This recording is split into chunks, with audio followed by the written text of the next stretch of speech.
Repair monitor. Application of microscope. 58x scope microscope is used in the video. Blow it out with a blowgun first. Then come to repair the cable.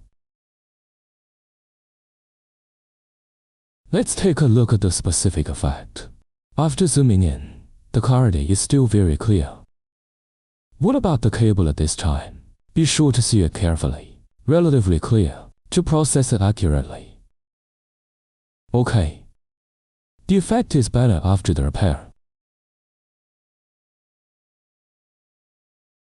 Well, to choose a microscope mirror, you still need to find a professional scope microscope.